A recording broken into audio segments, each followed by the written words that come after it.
दिल्ली सरकार की दिल्ली लक्ष्मी योजना के तहत पात्र महिलाओं को हर महीने 2,500 रुपए की आर्थिक मदद दी जाने वाली है। ये मुख्यमंत्री रेखा गुप्ता सरकार की प्रमुख योजनाओं में से एक है। इसे पहले महिला समृद्धि योजना के नाम से जाना जाता था।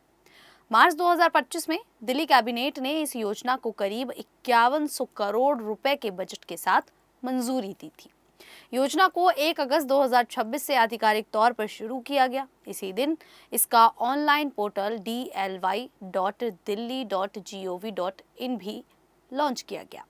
इस योजना का लाभ लेने के लिए कुछ जरूरी शर्तें रखी गई हैं।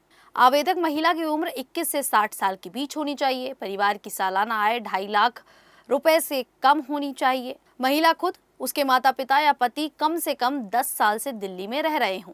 इसके अलावा महिला का दिल्ली की मतदाता होना भी जरूरी है और वो परिवार की सबसे बड़ी पात्र महिला होनी चाहिए। परिवार में 3 से ज्यादा बच्चे नहीं होने चाहिए। बिजली की सालाना खपत 2400 यूनिट से ज्यादा नहीं होनी चाहिए और परिवार के पास 4 पहिया वाहन भी नहीं होना चाहिए। इस योजना का लाभ लेने वाली महिला इनकम टैक्स नहीं भरती होनी चाहिए और सरकारी कर्मचारी भी नहीं होनी चाहिए।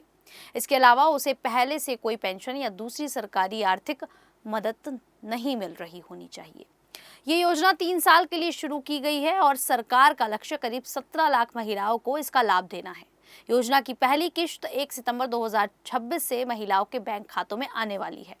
आवेदन करने के लिए Aadhaar card, Delhi voter ID, photo, signature, आय प्रमाण पत्र, बैंक की जानकारी और दूसरे जरूरी डॉक्यूमेंट्स देने होंगे। इसके साथ स्थानीय सांसद या विधायक का समर्थन पत्र यानी कि एंडोर्समेंट लेटर भी जरूरी किया गया है।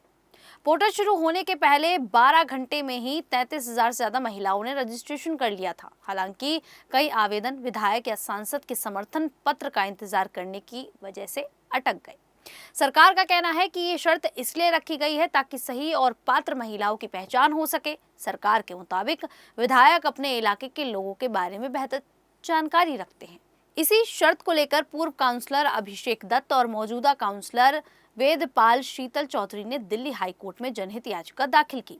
याचिका में कहा गया कि सांसद या विधायक का सिफारिश पत्र जरूरी करना उन्हें बहुत ज्यादा अधिकार देता है।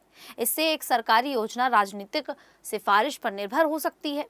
याचिका में यह भी कहा गया कि अगर किसी महिला को सांसद या विधायक की सिफारिश नहीं मिलती है तो उसके लिए कोई तय समय सीमा या शिकायत करने की व्यवस्था नहीं है। 19 अगस्त 2026 को दिल्ली हाई कोर्ट में मुख्य न्यायाधीश DK उपाध्याय और जस्टिस तेजस करिया की बेंच ने इस मामले की सुनवाई की। कोर्ट ने इस शर्त पर सख्त सवाल उठाए। कोर्ट ने कहा कि योजना की पात्रता वाली क्लॉज 4 में कहीं भी MP या MLA के पत्र की जरूरत का जिक्र नहीं है। कोर्ट ने यह भी कहा कि महिला की पात्रता आय प्रमाण पत्र और निवास प्रमाण पत्र जैसे डॉक्यूमेंट से आसानी से जांची जा सकती है। कोर्ट ने सरकार से सवाल किया, आप महिलाओं को MP MLA के पास क्यों भेज रहे हैं? क्या ये सही है?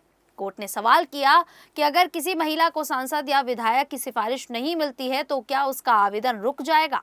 कोर्ट ने कहा कि इससे योजना का आवेदन विधायक की मर्जी पर निर्भर हो जाएगा। कोर्ट के मुताबिक किसी महिला की पात्रता जांचने के कई दूसरे तरीके भी हो सकते हैं। कोर्ट ने साफ कहा कि वो इस शर्त को मंजूरी नहीं दे सकते। कोर्ट ने सरकार के वकील से इस मुद्दे पर सरकार से निर्देश लेने को कहा। मामले की अगली सुनवाई 24 या 25 अगस्त 2026 के आसपास होने की बात कही जा रही है। कोर्ट का ये रुख इसलिए अहम है क्योंकि इसका सीधा असर महिलाओं के लिए योजना का लाभ लेने की प्रक्रिया पर पड़ सकता है। अगर कोर्ट MP MLA की सिफारिश वाली शर्त हटा देता है तो महिलाओं के लिए आवेदन करना आसान हो जाएगा। वहीं अगर ये शर्त बनी रहती है तो राजनीतिक सिफारिश की जरूरत बनी रहेगी।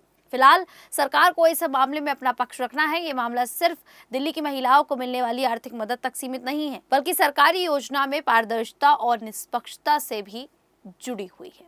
खैर, सरकार की ये MP MLA वाली शर्त को लेकर आप लोगों की क्या राय है, आप हमें कमेंट करके जरूर बताइएगा। अभी के लिए इतना ही, फिर हाजिर होंगे ऐसी ही दिल्ली से जुड़ी बड़ी खबरों के साथ। तब तक के लिए देखते रहिए द न्यूज़ 15 दिल्ली।